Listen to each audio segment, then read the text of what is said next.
would have thought it means, eh? Okay, let's have a look what's going on here.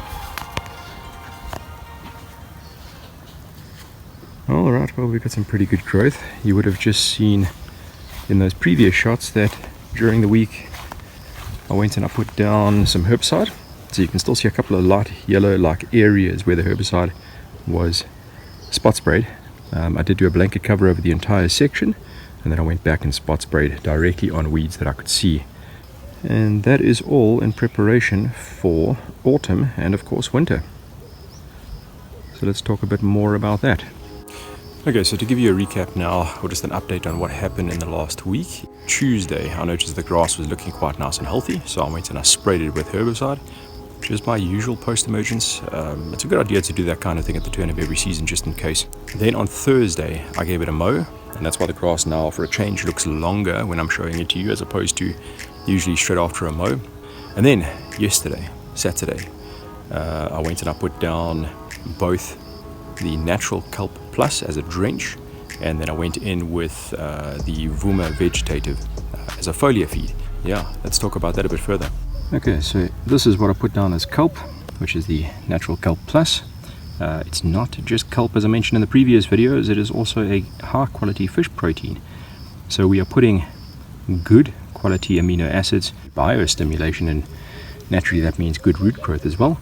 This is the type of thing that you're going to want to put down during autumn.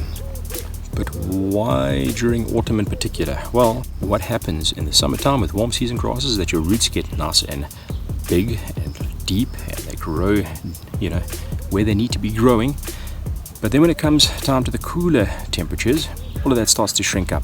So what I'm doing in autumn is I'm trying to amplify root growth, and I'm going to increase the length of my grass. The bigger the plant, the bigger the root system is going to be. So I'm going to give it the boost with Kelp. It's already had a bit of a boost with Rescue. Neighbor's blowing his nose. And that means that I am now going to have, or at least I know that I'm going to have, my root system secure for winter, because that's when you get now the most reduction in root and growth and development, well, the entire plant. And that means that you're going to have a tougher time coming out of winter. If your root system is really good going into winter, it's going to be stronger, deeper into winter, and by the time you come out of winter, you're going to have more to work with. So what are the other pros of using a good quality Kelp product? Well, you're going to get, besides decent root growth, it's going to make the entire plant much stronger, which means better disease resistance. You're also going to get a better color from it, and of course you're going to build up tolerance to the stresses that it's going to see now late autumn and during winter.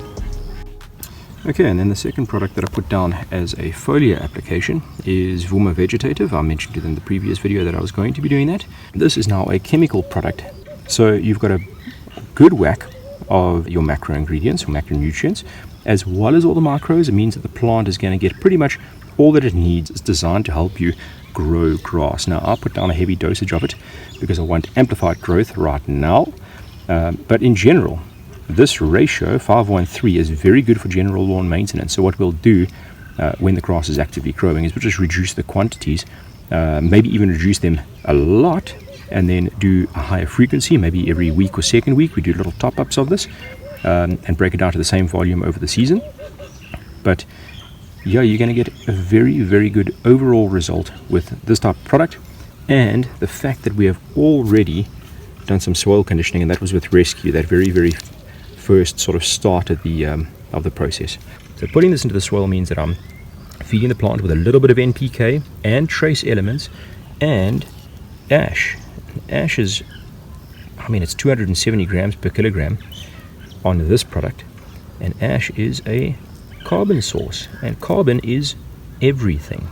To be able to deposit carbon back into your soil is going to help everything. So even if you had really poor quality soil and you're trying to grow grass on it, this is now going to help you far more than a granular chemical fertilizer does. But I like to cast a foundation of just this, and then we're going to do top-ups with other products in smaller quantities as in when we need that control. So this is my foundation. One more thing, for those of you who are prepared to give up right now, like you've had damage during summer and insect damage and all the rest of it, do not give up now. Now is the perfect time, as in right now, the beginning of March. do something for some form of recovery. You will get growth before the end of March. You'll probably still have growth in and during April and right up until the end of April. And then only in May, towards the middle, end of May, are we going to start seeing those real thinning effects as we approach winter and go into winter. You have time to make your grass good before then, so do it. Okay, so what's next for autumn? Well, right now we're in grow mode. I'm gonna allow this to grow again for another couple of days. So it was cut on Thursday. I still didn't have I'm not getting excessive growth from the rescue application. I'm just getting a good amount of green and a reasonable amount of growth, and it's sort of closing up the gaps. Perfect. Now amplifying it and using the Kelp, I'm gonna, or at least I should see, a significant growth. Overnight I do think I have seen significant growth because the grass was still short yesterday, and you can already tell that it's starting to get that sort of uneven approach between where the Kikuyu is growing and where the Bermuda is growing. So I'm in the right position for that, and what I'm going to do with it is sometime during the course of the week I think I'm going to start raising that height of cut, but I still want to try and keep a nice dense surface. So I'm not going to just set the mower to its highest setting and wait for the grass to grow into that and then take it back. I'm going to bring myself up to, I think, around about the 20 millimeter mark. I want to see where the Bermuda and the Kikuyu work at a higher level, because remember I've been fighting the Kikuyu about pushing it with a rotary under 10 mils. Not a good idea for most circumstances, well, in most circumstances, but as you can see it adapted. And there's no more damage from that except for me putting my mower blade.